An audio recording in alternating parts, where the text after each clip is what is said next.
ഹരേ രാമ രാമ രാമ ഹരേ ഹരേ, ഹരേ കൃഷ്ണ കൃഷ്ണ കൃഷ്ണ ഹരേ ഹരേ, ഹരേ രാമ രാമ രാമ ഹരേ ഹരേ, ഹരേ കൃഷ്ണ കൃഷ്ണ കൃഷ്ണ ഹരേ ഹരേ, ഹരേ രാമ രാമ രാമ ഹരേ ഹരേ, ഹരേ കൃഷ്ണ കൃഷ്ണ കൃഷ്ണ ഹരേ ഹരേ, ഹരേ രാമ രാമ രാമ ഹരേ ഹരേ, ഹരേ കൃഷ്ണ കൃഷ്ണ ഹരേ കൃഷ്ണ ഹരേ കൃഷ്ണ. ഹരേ കൃഷ്ണ മാതാജി പ്രണാമം. ഹരേ കൃഷ്ണ ഹരേ കൃഷ്ണ. എല്ലാവർക്കും പ്രണാമം. ഹരേ കൃഷ്ണ ഹരേ കൃഷ്ണ. ഓം നമോ ഭഗവതേ വാസുദേവായ, ഓം നമോ ഭഗവതേ വാസുദേവായ, ഓം നമോ ഭഗവതേ വാസുദേവായ. ഓം മാതാജി പ്രണാമം. അജ്ഞാനതിമിരാഗയാ ചക്ഷുരുന്മീലിതം യേന തസ്മൈ ശ്രീ ഗുരവേ നമഃ. നമോ വിഷ്ണുപാദായ കൃഷ്ണപ്രേഷ്ഠായ ഭൂതലേ ശ്രീമതേ ഭക്തിവേദാന്ത സ്വാമിനിധി നാമിനെ. നമസ്തേ സാരസ്വതേ ദേവേ ഗൗരവാണി പ്രചാരിണേ നിർവിശേഷ ശൂന്യവാദി പാശ്ചാത്യദേശധാരിണേ. ജയ ശ്രീ കൃഷ്ണ ചൈതന്യ പ്രഭു നിത്യാനന്ദ ശ്രീ അദ്വൈത ഗദാധര ശ്രീവാസാദി ഗൗര ഭക്തവൃന്ദ. ഹരേ കൃഷ്ണ കൃഷ്ണ കൃഷ്ണ ഹരേ ഹരേ, ഹരേ രാമ രാമ രാമ ഹരേ ഹരേ. ഹരേ കൃഷ്ണ. നിഗമകൽപതരോർഗളിതം ഫലം സുഖമുഖാമൃതദ്രവ സംയുതം പിബത ഭാഗവതം രസമാലയം മുഹുരഹോ രസികാ ഭുവി ഭാവുകാഃ. നാരായണം നമസ്കൃത്യം നരം ചൈവ നരോത്തമം ദേവീം സരസ്വതീം വ്യാസം തതോ ജയമുദിരയേ. നഷ്ടപ്രായേഷു ഭദ്രേഷു നിത്യം ഭാഗവത സേവയാ ഉത്തമ ശ്ലോകേ ഭക്തിർഭവതി നൈഷ്ടകീ. കൃഷ്ണായ വാസുദേവായ ദേവകീ നന്ദനായ ച നന്ദഗോപകുമാരായ ഗോവിന്ദായ നമോ നമഃ. ഹരേ കൃഷ്ണ കൃഷ്ണ കൃഷ്ണ ഹരേ ഹരേ, ഹരേ രാമ രാമ രാമ ഹരേ ഹരേ. ഹരേ കൃഷ്ണ. ശ്രീ ശ്രീ രാധാ ഗോവിന്ദ ടെമ്പിൾ ബാംഗ്ലൂരിന്റെ ഭാഗവതം ക്ലാസ്സിലേക്ക് എല്ലാവർക്കും സ്വാഗതം. ഹരേ കൃഷ്ണ. ഹരേ കൃഷ്ണ മാതാജി പ്രണാമം. ഹരേ കൃഷ്ണ. രണ്ടാമത്തെ അധ്യായത്തിന്റെ പേരെന്താണ്? രണ്ടാമത്തെ ഹരേ കൃഷ്ണ മാതാജി. ഹരേ കൃഷ്ണ. പ്രണാമം എല്ലാവർക്കും. രണ്ടാമത്തെ അധ്യായം നടക്കാണ് സ്കന്ധത്തിലെ അധ്യായം. ഏതാണ്? ദിവ്യത്വവും ദിവ്യ സേവനവും. അതില് എത്രാമത്തെ ശ്ലോകമാണെന്ന് എടുക്കേണ്ടത്? 24-ാമത്തെ അല്ലെ? ശ്ലോകം എടുക്കണം. അപ്പൊ 23-ാമത്തെ ശ്ലോകത്തില് നമ്മൾ ഇന്നലെ എന്താ കണ്ടത്? രജോ തമോ അധിപന്മാര് ആരെയാണെന്ന് നമ്മൾ കണ്ടു. രജോഗുണം ബ്രഹ്മാവ്, വിഷ്ണു, ശിവൻ, ക്ഷീരോദശാദി വിഷ്ണു. അതെ, ഭഗവാൻ വിഷ്ണു, ബ്രഹ്മ വിഷ്ണു മഹേശ്വരനാണെന്ന് കണ്ടു. അതില് നമ്മൾ എന്താ ലാസ്റ്റ് പറഞ്ഞത്? നമുക്ക് പരമക്ഷേമം നേടാനായിട്ട് നമ്മൾ ആരെ പ്രാപിക്കണം എന്ന് പറഞ്ഞു? വിഷ്ണുവിലൂടെ മാത്രമേ സാധിക്കുള്ളൂ. മറ്റുള്ളവർക്ക് എന്ത് തരാൻ സാധിക്കില്ല? മുക്തി നൽകാനായിട്ട് അവർക്ക് സാധിക്കും. നമുക്ക് വേണ്ട സൗകര്യങ്ങൾ ചെയ്തു തരാനായിട്ട് സാധിക്കും. പക്ഷെ നമുക്ക് ഇവിടെ നിന്നും രക്ഷപ്പെടണമെങ്കിൽ നമുക്ക് ആരുടെ സഹായം വേണം? ഭഗവാന്റെ സഹായം വേണമെന്ന് നമ്മൾ കണ്ടു അല്ലേ? അതാണ് 23-ാമത്തെ ശ്ലോകത്തില് നമ്മൾ കണ്ടത്. ആണല്ലോ? ഓർമ്മയില്ല എല്ലാവർക്കും? അപ്പൊ ഇനി 24-ാമത്തെ ശ്ലോകത്തിലേക്ക് കടക്കാം.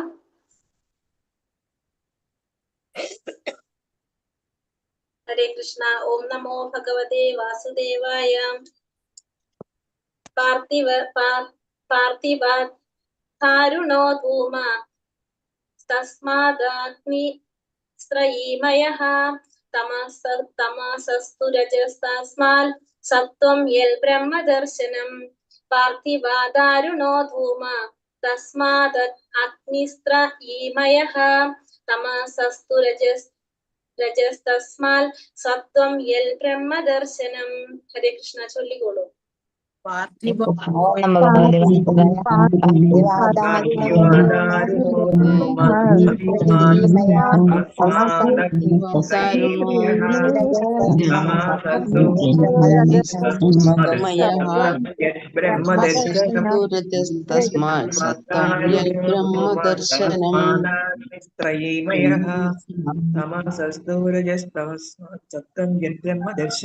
കൃഷ്ണ.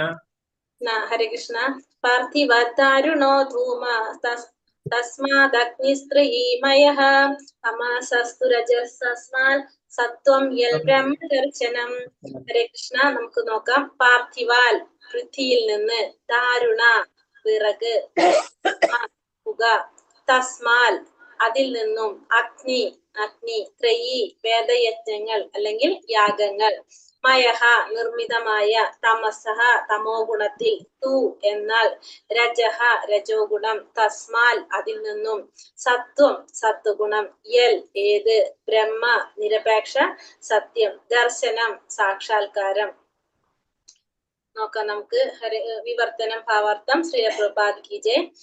വിവർത്തനം: പൃഥ്വിയുടെ തന്നെ ഒരു രൂപാന്തരീകരണമാണ് വിറക്. എന്നാൽ പുക അസംസ്കൃത തടിയേക്കാൾ മെച്ചപ്പെട്ടതാണ്. പക്ഷെ അഗ്നി അധികം മേന്മയുള്ളതാകുന്നു. അഗ്നി മുഖേന വേദങ്ങൾ അനുശാസിക്കുന്ന യാഗങ്ങളിലൂടെ നാം പരമജ്ഞാന നേട്ടം പ്രാപ്തമാക്കുന്നു. അതേപോലെ രജോ ഗുണം തമോ ഗുണത്തെക്കാൾ മെച്ചപ്പെട്ടതാണെങ്കിലും സത്വഗുണം അതീവ മേന്മയുള്ളതാകുന്നു. എന്തെന്നാൽ സത്വഗുണത്തിൽ ഒരാൾ നിരപേക്ഷ സത്യസാക്ഷാത്കാരം സാധ്യമാക്കി തീർക്കുന്നു.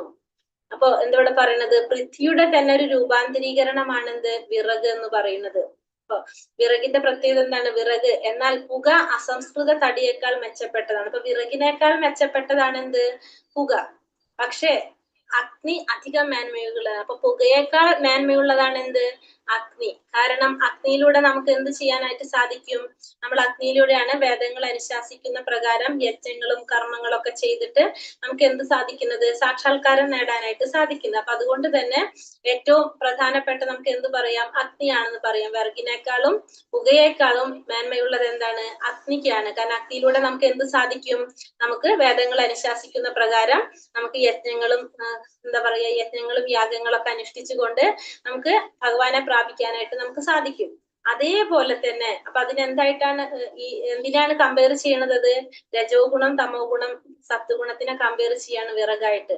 അതേപോലെ രജോ ഗുണം തമോ ഗുണത്തെക്കാൾ മെച്ചപ്പെട്ടതാണെങ്കിലും സത്വഗുണം അതീവ മേന്മയുള്ളതാകുന്നു. അതേപോലെ തന്നെ തമോ ഗുണത്തെക്കാൾ മെച്ചപ്പെട്ടതാണ് എന്ത്? രജോ ഗുണം. രജോ ഗുണത്തെക്കാൾ മെച്ചപ്പെട്ടതാണ് എന്ത്? സത്വഗുണം. എന്തെന്നാൽ സത്വഗുണത്തിൽ ഒരാൾ നിരപേക്ഷ സത്യസാക്ഷാത്കാരം സാധ്യമാക്കി തീർക്കുന്നു. അപ്പൊ എപ്രകാരം വിറകിനേക്കാളും മേന്മയുള്ളത് പുകയാണെന്ന് പറഞ്ഞു, പുകയേക്കാൾ മേന്മയുള്ളത് അഗ്നിയാണെന്ന് പറഞ്ഞു. അതേപോലെ തന്നെ പറയാണ് ഇവിടെ എന്താണ്? സത്വഗുണം എന്ന് പറയുന്നത് രജോ ഗുണത്തെക്കാളും തമോ ഗുണത്തെക്കാളും മേന്മയുള്ളതാണ്. കാരണം നമ്മൾ പറഞ്ഞു അഗ്നിയിലൂടെ നമുക്ക് എന്ത് ചെയ്യാൻ സാധിക്കും?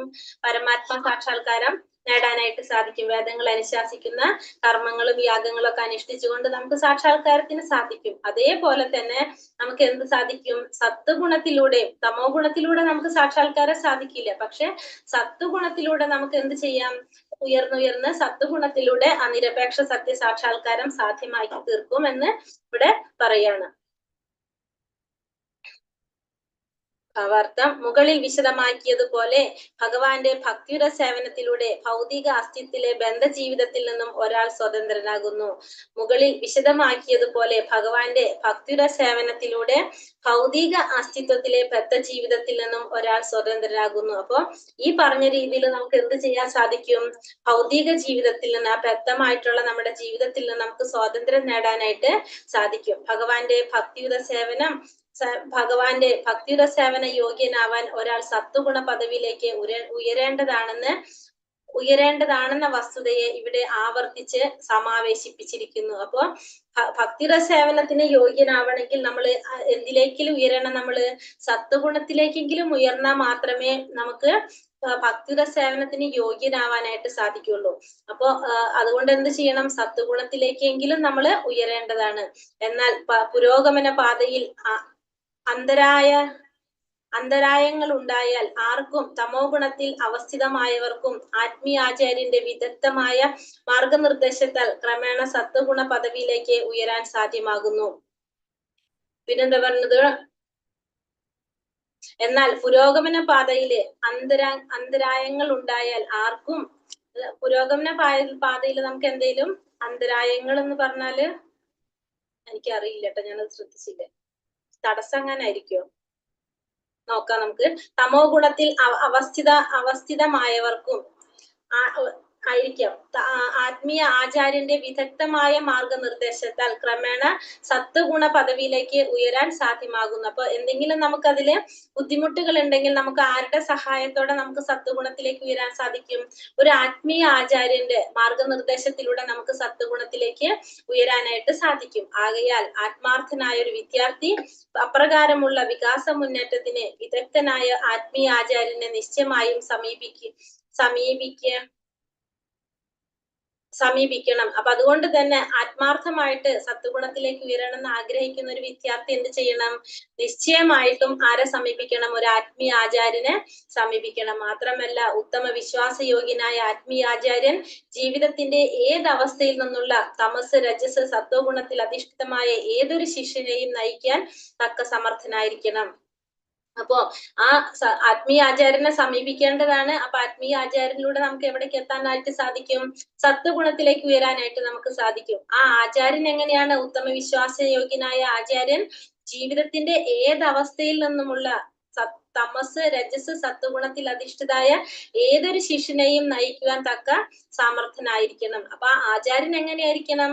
ആ സത്വഗുണത്തിലോ രജോ ഗുണത്തിലോ തമോ ഗുണത്തിലോ ഏതവസ്ഥയിൽ നിൽക്കുന്ന ഒരു ശിഷ്യനായാലും ആ ശിഷ്യനെ വേണ്ട വിധത്തിൽ നയിക്കാൻ കഴിവുള്ള സമർത്ഥനായിരിക്കുകയും വേണം. ആകയാൽ ഏത് ഗുണത്തിലുള്ള അല്ലെങ്കിൽ ഏത് രൂപത്തിലുള്ള പരമദിവ്യോത്തമ പുരുഷനെ ആരാധിച്ചാലും സമാനമായ നേട്ടമാണ് ഉണ്ടാകുന്നതെന്ന് ചിന്തിക്കുന്നത് ബുദ്ധിശൂന്യതയാണ്. അപ്പോ ഇത് പറഞ്ഞത് അപ്പൊ എന്താണ്? ഒരു ആചാര്യനിലൂടെ നമ്മൾ എന്ത് ചെയ്യേണ്ടതാണ്? നമ്മള് സത്വഗുണത്തിലേക്ക് ഉയരാനായിട്ട് ശ്രമിക്കേണ്ടതാണ്. അപ്പൊ ആചാര്യൻ എങ്ങനെയായിരിക്കണം? നമ്മൾ ഏത് അവസ്ഥയിലായിരുന്നാലും നമ്മളെ ആ സത്വഗുണത്തിലേക്ക് ഉയർത്താനായിട്ട് പ്രാപ്തനായിരിക്കണം, അല്ലെങ്കിൽ സാമർഥ്യമുള്ളവനായിരിക്കണം. അങ്ങനെ ഏത് ഗുണത്തിലുള്ള അല്ലെങ്കിൽ ഏത് രൂപത്തിലുള്ള പരമദിവ്യോത്തമ പുരുഷനെ ആരാധിച്ചാലും സമാനമായ നേട്ടമാണ് ഉണ്ടാകുന്നതെന്ന് ചിന്തിക്കുന്നത് എന്താണ്? ബുദ്ധിശൂന്യതയാണ് എന്ന് പറയാണ്. അപ്പൊ ഏത് ഗുണത്തില് അല്ലെങ്കിൽ ഏത് രൂപത്തിലുള്ള പരമദിവ്യോത്തമ പുരുഷനെ ആരാധിക്കുന്നതും സമാനമായിട്ടുള്ള നേട്ടം ഉണ്ടാകുമെന്ന് ചിന്തിക്കുന്നത് എന്താണ്? ബുദ്ധിശൂന്യതയാണ്, അല്ലെങ്കിൽ അത് അപരാധമാണ്. നാമാപരാധത്തിൽ നമ്മൾ പറയുന്നുണ്ട് അല്ലെ? എന്താണ് പറയുന്നത്? ഭഗവാൻ വിഷ്ണുവിന്റെ നാമം മറ്റുള്ള ദേവന്മാരായിട്ടില്ല, ബ്രഹ്മാവ് ശിവൻ എന്നിവരായിട്ട് തുല്യമാണെന്ന് ചിന്തിക്കുന്നത് എന്താണ്? ഒരു അപരാധമാണെന്നാ പറയുന്നത് അല്ലെ? അപ്പൊ അതേപോലെ തന്നെ ഭഗവാന് തുല്യമാണ് എല്ലാവരും എന്ന് ചിന്തിച്ച് നമുക്ക് ആരെ ആരാധിച്ചാലും നമുക്ക് ഈ നേട്ടം കിട്ടുമെന്ന് ചിന്തിക്കുന്നത് എന്താണ്? അതൊരു അപരാധമാണ്. വിഷ്ണു ഒഴികെയുള്ള അഖില പാർത്ഥക്യ രൂപങ്ങളും ഭൗതിക ശക്തിക്ക് വിധേയമായിട്ടാണ് ആവിർഭവിച്ചത്. ആകയാൽ ഭൗതിക ശക്തി സ്വരൂപങ്ങൾക്ക് ഭൗതിക ബന്ധങ്ങളിൽ നിന്നുള്ള സ്വാതന്ത്ര്യം നേടിത്തരാനോ സത്വഗുണ പദവിയിലേക്ക് ആരെങ്കിലും ഉത്ഥാനം ചെയ്യാനോ ഉള്ള കഴിവില്ല. അപ്പോ ഇവിടെ പറയുന്നത് എന്താണ്? ഭഗവാൻ ഒഴികെയുള്ള ബാക്കി അഖില പാർത്ഥക്യ രൂപങ്ങൾ വെച്ചാൽ ജീവാത്മാക്കള്, ഈ ജീവാത്മാക്കൾക്ക് ആർക്കും എന്തിനുള്ള കഴിവില്ല? ഈ ഭൗതിക ലോകത്തിൽ ഭൗതിക ശക്തി സ്വരൂപങ്ങൾക്ക് ഈ ഭൗതിക ബന്ധനത്തിൽ നിന്ന് സ്വാതന്ത്ര്യം നേടിത്തരാനുള്ള കഴിവ് ആർക്കുമില്ല. നമ്മൾ ഇന്നലെ പറഞ്ഞു ഈ ഭൗതിക ലോകം എന്ന് പറയുന്നത് എന്താണെന്ന് പറഞ്ഞത് നമ്മൾ ഇന്നലെ? ഭൗതിക ലോകത്തിന് ജയിലാണെന്നല്ലേ പറഞ്ഞത് ഇന്നലെ? ഓർമ്മയുണ്ടോ? കാരാഗൃഹം പറഞ്ഞു. അപ്പൊ ഈ കാരാഗൃഹത്തില് ഭൗതിക ലോകം എന്ന് പറഞ്ഞ ഏത് ലോകം തൊട്ടുണ്ട് അവിടെ? ഭൗതിക ലോകത്തില് ബ്രഹ്മലോകം തൊട്ട് ബ്രഹ്മലോകവും സത്യലോകം എല്ലാ ബ്രഹ്മലോകവും പിന്നെ ദേവന്മാരുടെ ലോകവും നമ്മുടെ ഭൗതിക ലോകം ഭൂമി എല്ലാതും എന്തിൽ വരുന്നതാണ്? ഈ ഭൗതിക തന്നെ. അപ്പൊ നമ്മള് ആരോടാണ് നമ്മൾ പറയുന്നത്? നമ്മൾ ഈ ജയിലിൽ നിന്ന് മാറ്റി തരാനായിട്ട് ഈ ജയിലിൽ കിടക്കുന്നവരോട് തന്നെയാണ് നമ്മൾ പറയുന്നത് അല്ലെ? നമ്മൾ ആരോടെ? ഈ ജയിലിന് പുറത്ത് ആര് മാത്രമേ ഉള്ളൂ? ഭഗവാൻ വിഷ്ണു മാത്രമേ ഉള്ളൂ. ബാക്കി എല്ലാവരും എവിടെ തന്നെയാണ്? ഈ ഭൗതിക ലോകത്തിൽ, അതായത് ഈ കാരാഗൃഹത്തിൽ തന്നെയാണ് എല്ലാവരും ഉള്ളത്. നമ്മൾ ഈ പറഞ്ഞ ബ്രഹ്മദേവനും മറ്റുള്ള എല്ലാ ദേവീ ദേവന്മാരും എല്ലാവരും എവിടെ തന്നെയാണ്? ഈ ഭൗതിക ലോകത്തിൽ തന്നെയാണ്. അപ്പൊ നമ്മൾ അവരോടാണ് എന്താവശ്യപ്പെടുന്നത്? നമ്മളെ ഈ കാരാഗൃഹത്തിൽ നിന്ന് മാറ്റി തരാനായിട്ട്. അപ്പൊ അവരും ഈ കാരാഗൃഹത്തിൽ കിടക്കുകയാണ്. അപ്പൊ അവർക്ക് എങ്ങനെ നമ്മളെ മാറ്റി തരാനായിട്ട് സാധിക്കുക? ജയിലിന് പുറത്തുള്ള ഒരു വ്യക്തിക്കല്ലേ നമ്മൾ ആ കാരാഗൃഹത്തിൽ നിന്ന് മാറ്റി തരാനായിട്ട് സാധിക്കുള്ളൂ അപ്പൊ നമ്മൾ ആ കാരാഗ്രഹത്തിലുള്ളവരോട് തന്നെ നമ്മളെ മാറ്റിത്തരാനായിട്ട് പറയുന്നത് നമ്മൾ എന്താണ് ചെയ്യുന്നത്? അതൊരു ബുദ്ധിശൂന്യതയാണ് അല്ലെ നമ്മൾ ചെയ്യുന്നത്. അപ്പൊ നമ്മൾ ആരോട് മാത്രമേ അത് പറയാൻ സാധിക്കുള്ളൂ? ആ കാരാഗ്രഹത്തിന് പുറത്ത് നിൽക്കുന്ന ഒരു വ്യക്തിയോട് മാത്രമേ നമ്മൾ അവിടെ നിന്ന് മാറ്റി തരാനായിട്ട് പറയാനായിട്ട് സാധിക്കുള്ളൂ. അപ്പൊ അതുകൊണ്ട് തന്നെ എന്താ പറയുക, സത്വഗുണ പദവിയിലേക്ക് ആരെങ്കിലും ഉത്ഥാനം ചെയ്യാനുള്ള കഴിവ് ആർക്കില്ല? ഈ പറഞ്ഞ പാർത്ഥക്യ രൂപങ്ങൾക്ക് ആർക്കും ഇല്ല. ജീവാത്മാക്കള് നമ്മളും നമ്മളെക്കാളും ഉയർന്ന ജീവാത്മാക്കളാണ് ആര്? ഈ ദേവതകൾ എല്ലാവരും തന്നെ. പക്ഷെ ആർക്കും എന്തിനുള്ള കഴിവില്ല? നമ്മളെ ഇവിടെ നിന്ന് രക്ഷപ്പെടുത്താനുള്ള കഴിവ് ആർക്കും ഇല്ല. അസാൻമാർഗിക ജീവിതം തമോ ഗുണത്തിലാണ് നിയന്ത്രിക്കപ്പെടുന്നത്. പലവിധങ്ങളായ ഭൗതിക നേട്ടങ്ങൾക്ക് ലാലസമായ പരിഷ്കൃത മാനവ ജീവിതം രജോ ഗുണത്തിൽ അധിഷ്ഠിതമാണ്. രജോ ഗുണ പ്രധാന ജീവിതം നിരപേക്ഷ സത്യ സാക്ഷാത്കാരത്തിനുതകുന്ന അന്തസാര വിഹീനമായ സൂചനകൾ, തത്വശാസ്ത്രത്തിലെ സുഭഗമായ വികാര താരല്യം, സദാചാര സന്മാർഗ മൂല്യങ്ങൾ ഉൾക്കൊള്ളുന്ന സംസ്കാര തത്വങ്ങൾ എന്നിവയാൽ പൂരിതമാണ്. അപ്പൊ അസാൻമാർഗിക ജീവിതം ഏതിലാണ് പോണത്? തമോ ഗുണത്തിലാണ്. അസാൻമാർഗികമായിട്ടുള്ള ജീവിതം എങ്ങനെയാണ് പോണത്? തമോ ഗുണത്തിലുള്ളവരാണ് അത്തരത്തിലുള്ള ജീവിതം നയിക്കുന്നത്. പലവിധങ്ങളായ ഭൗതിക നേട്ടങ്ങൾക്ക് ലാലസമായ പരിഷ്കൃത മാനവ ജീവിതം രജോ ഗുണത്തിൽ അധിഷ്ഠിതമാണ്. അപ്പൊ ഭൗതിക നേട്ടങ്ങൾക്ക് നമുക്ക് ആ ലാലച്ച് ഉണ്ടാവും അല്ലെ, നമുക്ക് അതിനോട് ആ ഒരു അത്യാഗ്രഹം ഉണ്ടാകുന്നത് ഏത് ഗുണത്തിലുള്ളവർക്കാണ്? രജോ ഗുണത്തിലുള്ളവരാണ്. കാരണം അവർക്കാണ് കൂടുതൽ ആഗ്രഹങ്ങളുണ്ട്. എല്ലാം നേടണം, അതിനു വേണ്ടിയിട്ട് എത്ര കഠിനാധ്വാനം ചെയ്യാനായിട്ടും മടിയില്ലാത്തവരാണ് ആര്? രജോ ഗുണത്തിലുള്ളവര്. രജോ ഗുണ പ്രധാന ജീവിതം നിരപേക്ഷ സത്യ സാക്ഷാത്കാരത്തിനുതകുന്ന അന്തസാര വിഹീനമായ സൂചനകൾ, തത്വശാസ്ത്രത്തിലെ സുഭഗമായ വികാര താരല്യം, കല, സദാചാര സന്മാർഗ മൂല്യങ്ങൾ ഉൾക്കൊള്ളുന്ന സംസ്കാര തത്വങ്ങൾ എന്നിവയാൽ പൂരിതമാണ്. അപ്പോ രജോ ഗുണ പ്രധാനമായിട്ടുള്ള ജീവിതം എങ്ങനെയാണ്? നിരപേക്ഷ സത്യ സാക്ഷാത്കാരത്തിനുതകുന്ന അന്തസാര വിഹീനമായിട്ടുള്ള സൂചനകൾ, പിന്നെ തത്വശാസ്ത്രത്തിലെ സുഭഗമായ വികാര താരല്യം, കല, സദാചാരം, സന്മാർഗ മൂല്യങ്ങൾ എന്നിവ ഉൾക്കൊള്ളുന്ന സംസ്കാര തത്വങ്ങൾ എന്നിവയാൽ പൂരിതമാണ്. എന്നാൽ സത്വഗുണം ഭൗതിക ഗുണങ്ങൾക്ക് അതീതമായ ഉത്തുംഗ പദവിയിലാകുന്നു. നിരപേക്ഷ സത്യസാക്ഷാത്കാരത്തിന് ഒരാളെ യഥാർത്ഥമായി സത്വഗുണം സഹായിക്കുന്നു. മറ്റു വിധത്തിൽ പറഞ്ഞാൽ വ്യത്യസ്ത വിധങ്ങളായ ആരാധനാ രീതികൾ തമ്മിൽ ഗുണപരമായ അന്തരമുണ്ട്.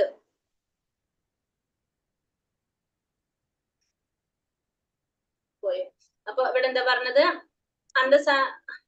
എന്നാൽ സത്വഗുണം ഭൗതിക ഗുണങ്ങൾക്ക് അതീതമായ ഉത്തുംഗ പദവിയിലാകുന്നു. അപ്പൊ സത്വഗുണം എന്ന് പറയുന്നത് ഭൗതിക ഗുണങ്ങൾക്ക് അതീതമായിട്ടുള്ള ഒരു ഉയർന്ന പദവിയിലാണ് എന്ത്? സത്വഗുണം നിൽക്കുന്നത്. രജോ ഗുണത്തിനെയും തമോ ഗുണത്തിനെയും പറ്റി ചിന്തിക്കുമ്പോൾ ആ രണ്ടിനെയും കൂടി കമ്പയർ ചെയ്യുമ്പോൾ സത്വഗുണം ഒന്നും കൂടി ഉയർന്നാണ് നിൽക്കുന്നത്.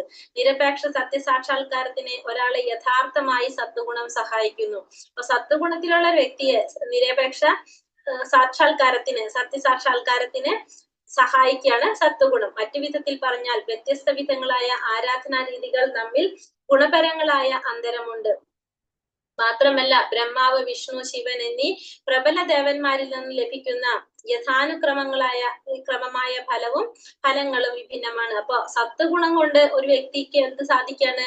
നിരപേക്ഷ സത്യ സാക്ഷാത്കാരത്തിന് സഹായിക്കാണ്. മറ്റൊരു വിധത്തിൽ എന്താ പറയുന്നത്? വ്യത്യസ്തങ്ങളായിട്ടുള്ള ആരാധനാ രീതികൾ തമ്മില് ഗുണപരമായിട്ട് അന്തരങ്ങളുണ്ട്. അപ്പൊ നമ്മൾ ഓരോ ഗുണത്തിനനുസരിച്ച് നമ്മൾ പറഞ്ഞു ആരാധന രീതികളിൽ വ്യത്യാസമുണ്ട് അല്ലെ. അപ്പൊ സത്വഗുണത്തിലുള്ള ഒരു വ്യക്തി ആരാധിക്കുന്നതും രജോ ഗുണത്തിലുള്ള ഒരു വ്യക്തി ആരാധിക്കുന്നതും തമോ ഗുണത്തിലുള്ള ഒരു വ്യക്തിയുടെ ആരാധനയും തമ്മില് വ്യത്യാസമുണ്ട്. നമ്മളത് ഭഗവത്ഗീതയിൽ കണ്ടിട്ടുണ്ട്. മാത്രമല്ല ബ്രഹ്മ, വിഷ്ണു, ശിവൻ എന്നീ പ്രബല ദേവന്മാരിൽ നിന്ന് ലഭിക്കുന്ന യഥാനുക്രമമായ ഫലങ്ങളും വിഭിന്നമാണ്. ഇപ്പോ അതേപോലെ തന്നെ ബ്രഹ്മാവിൽ നിന്നോ വിഷ്ണുവിൽ നിന്നോ ശിവനിൽ നിന്നോ ലഭിക്കുന്ന ആ ഫലങ്ങള്, ഓരോരുത്തരിൽ നിന്ന് ലഭിക്കുന്ന ഫലങ്ങളും എങ്ങനെയാണ്? വ്യത്യസ്തമാണ്. അപ്പൊ ബ്രഹ്മാവിൽ നിന്ന് ലഭിക്കുന്ന ഫലങ്ങള് അതല്ല ആരിൽ നിന്ന് ലഭിക്കുന്നത്? വിഷ്ണുവിൽ നിന്ന് ലഭിക്കുന്നത്. അപ്പൊ ബ്രഹ്മാവിൽ നിന്ന് ലഭിക്കുന്ന ഫലങ്ങൾക്ക് പരിധിയുണ്ട്, മഹാദേവനിൽ നിന്ന് ലഭിക്കുന്ന വരങ്ങൾക്കും പരിധിയുണ്ട്. പക്ഷെ പരിധിയില്ലാതെ നമുക്ക് എന്ത് നൽകാൻ ആർക്ക് മാത്രമേ സാധിക്കുള്ളൂ? ഭഗവാൻ വിഷ്ണുവിന് മാത്രമേ സാധിക്കുള്ളൂ. ബാക്കി എല്ലാത്തിനും എന്തുണ്ട്? പരിമിതികൾ ഉണ്ടെന്ന് പറയാണ് ഇവിടെ. ഹരേ കൃഷ്ണ. അടുത്തത്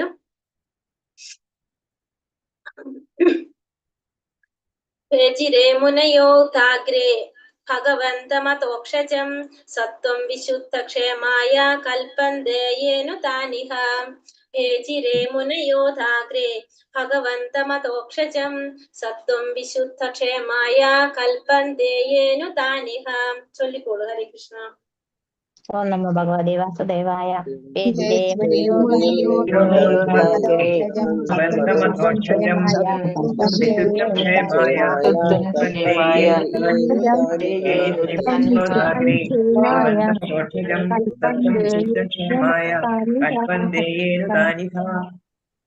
ഹരേ കൃഷ്ണ. ഭേജിരെ സേവന സമർപ്പണം. മുനയഹ മുനിമാർക്ക്. അഥ അപ്രകാരം അഗ്രേ പൂർവമായി ഭഗവന്തം പരമദിവ്യോത്തമ പുരുഷന് അധോക്ഷജം സർവാതിശയം അല്ലെങ്കിൽ അതീന്ദ്രിയം, അതായത് ഭഗവാനെയാണ് അധോക്ഷജൻ എന്ന് പറയുന്നത്. സത്യം അസ്തിത്വം വിശുദ്ധം പ്രകൃതിയുടെ ത്രിഗുണങ്ങൾക്കുപരിയായി ക്ഷേമായ പരമനേട്ടം ആർജിക്കാൻ കൽപ്പന്തേ അർഹിക്കുന്ന യേ ആ അനു പിന്തുടരുക താൻ അവർ ഇഹ ഈ ഭൗതിക ലോകത്ത്.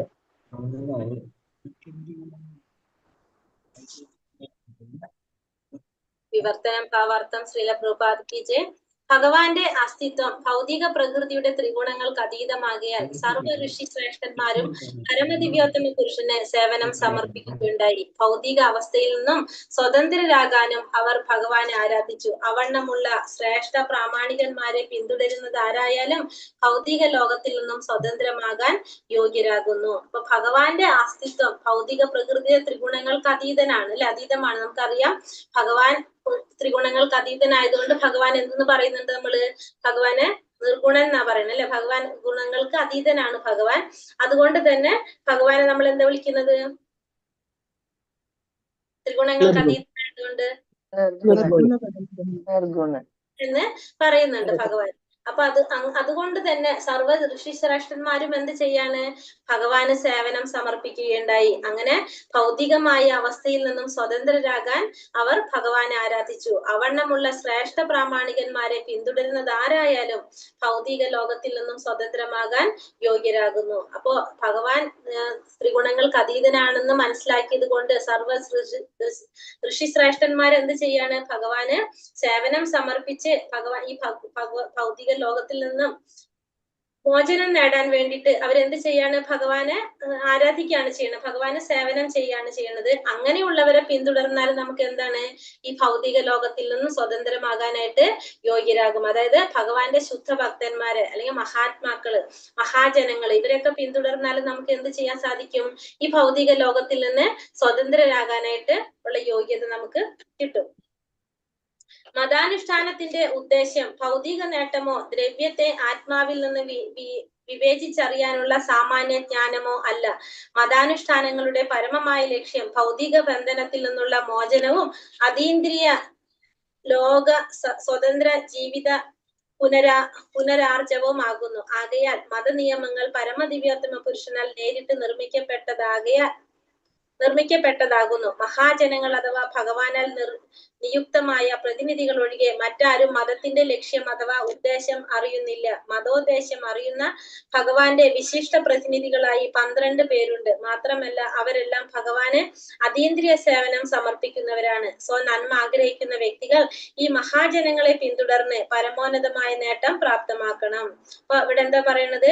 മതാനുഷ്ഠാനത്തിന്റെ ഉദ്ദേശം ഭൗതിക നേട്ടമോ ദ്രവ്യത്തെ ആത്മാവിൽ നിന്ന് വേർതിരിച്ചറിയാനുള്ള സാമാന്യ ജ്ഞാനമോ അല്ല. അപ്പൊ മതാനുഷ്ഠാനത്തിന്റെ ഉദ്ദേശം എന്തെല്ലാന്ന് പറയണത്? ഭൗതികമായിട്ടുള്ള ആഗ്രഹങ്ങൾക്ക് അല്ലെങ്കിൽ ദ്രവ്യത്തെ ആത്മാവിൽ നിന്ന് വേർതിരിച്ചറിയാനുള്ള, വിവേചിച്ചറിയാനുള്ള സാമാന്യ ജ്ഞാനമോ അല്ല എന്ത് നമ്മളെ ഈ മതാനുഷ്ഠാനത്തിന്റെ ഉദ്ദേശം. മതാനുഷ്ഠാനത്തിന്റെ പരമമായ ലക്ഷ്യം എന്താണ്? ഭൗതിക ബന്ധനത്തിൽ നിന്നുള്ള മോചനം, അതീന്ദ്രിയ ലോകം സ്വാതന്ത്ര്യ ജീവിത പുനരാർജവമാകുന്നു. അപ്പൊ ഭൗതിക ലോകത്തിൽ നിന്ന് നമുക്ക് മോചനം നേടണം, നമുക്ക് എവിടേക്ക് എത്തണം? അതീന്ദ്രിയമായ ലോകത്തിലേക്ക് എത്തണം. ആകയാൽ മതനിയമങ്ങൾ പരമദിവ്യോത്തമ പുരുഷനാൽ നേരിട്ട് നിർമ്മിക്കപ്പെട്ടതാകുന്നു. അതുകൊണ്ട് തന്നെ ഈ നിയമങ്ങളെല്ലാം ആരാണ് സൃഷ്ടിച്ചത്? ഭഗവാനാൽ നേരിട്ട് സൃഷ്ടിച്ചതാണ് ഈ മതനിയമങ്ങൾ. അതായത് വൈദികമായിട്ടുള്ള ഗ്രന്ഥങ്ങളെല്ലാം. മഹാജനങ്ങൾ അഥവാ ഭഗവാനാൽ നിയുക്തമായ പ്രതിനിധികൾ ഒഴികെ മറ്റാരും മതത്തിന്റെ ലക്ഷ്യം അഥവാ ഉദ്ദേശം അറിയുന്നില്ല. അപ്പൊ ഇതിന്റെ ലക്ഷ്യം മനസ്സിലാക്കുന്നത് ആർക്ക് മാത്രമാണ്? മഹാജനങ്ങൾക്ക് മാത്രമാണ് ഇതിന്റെ ലക്ഷ്യം മനസ്സിലാക്കാനായിട്ട് സാധിക്കുന്നത്. അല്ലാതെ വേറൊരാൾക്കും ഇതിന്റെ ലക്ഷ്യം മനസ്സിലാക്കാനായിട്ട് സാധിക്കില്ല. മതോദ്ദേശ്യം അറിയുന്ന ഭഗവാന്റെ വിശിഷ്ട പ്രതിനിധികളായി 12 പേരുണ്ട്. അപ്പൊ ഈ മഹാജനങ്ങൾ എത്ര പേരുണ്ട്? 12 പേരുണ്ട് ഈ മഹാജനങ്ങൾ. അവരെല്ലാം ഭഗവാന് അതീന്ദ്രിയ സേവനം സമർപ്പിക്കുന്നവരാണ്. അവരെല്ലാവരും എന്ത് ചെയ്യുന്നവരാണ്? ഭഗവാന് അതീന്ദ്രിയ സേവനം സമർപ്പിക്കുന്നവരാണ്. ആര്? ഈ 12 മഹാജനങ്ങൾ. മാത്രമല്ല അവരെല്ലാം ഭഗവാന് അതീന്ദ്രിയ സേവനം സമർപ്പിക്കുന്നവരാണ്. സോ നന്മ ആഗ്രഹിക്കുന്ന വ്യക്തികൾ ഈ മഹാജനങ്ങളെ പിന്തുടർന്ന് പരമോന്നതമായ നേട്ടം പ്രാപ്തമാക്കണം. അപ്പൊ ഈ മഹാജനങ്ങളെ പിന്തുടർന്നാലും നമുക്ക് എന്ത് ചെയ്യാൻ സാധിക്കും? നമുക്ക് ഭഗവാനിലേക്ക് എത്താനായിട്ട് സാധിക്കും. അപ്പൊ ഈ 12 മഹാജനങ്ങൾക്ക് മാത്രമേ എന്തിനെ കുറിച്ച് അറിയുന്നുള്ളൂ? ഈ മതോദ്ദേശത്തെ കുറിച്ച്. ഭഗവാന്റെ ഇതൊക്കെ നമുക്ക് മനസ്സിലാക്കാൻ സാധിക്കുന്നത് ഈ 12 മഹാജനങ്ങൾക്കാണെന്ന് പറയാണ്. ആ മഹാജനങ്ങളെ പിന്തുടർന്നാലും നമുക്ക് എന്തിനു സാധിക്കും? നമുക്ക് സാക്ഷാത്കാരത്തിലേക്കുള്ള വഴിയിലേക്ക് കടക്കാനായിട്ട് നമുക്ക് സാധിക്കും. ആരൊക്കെയാണ് ആ 12 മഹാജനങ്ങൾ? അറിയാവോ? ഹരേ കൃഷ്ണ. 12 മഹാജനങ്ങൾ ആരൊക്കെയാണ്? ബ്രഹ്മാവ്, ശിവൻ, മഹേശ്വരൻ. ബ്രഹ്മാവ്, ശിവൻ, നാരദൻ, മനു, കുമാരന്മാര് കപിലൻ, പ്രഹ്ലാദൻ, ഭീഷ്മർ, ശുകദേവ ഗോസ്വാമി, യമൻ, ജനകൻ, ബലി. ഇവരാണ് 12 മഹാജനങ്ങള്. ഹരേ കൃഷ്ണ. ഹരേ കൃഷ്ണ ഹരേ കൃഷ്ണ കൃഷ്ണ കൃഷ്ണ ഹരേ ഹരേ ഹരേ രാമ രാമ രാമ ഹരേ ഹരേ വഞ്ചാകൽപതരൂപേശ്ച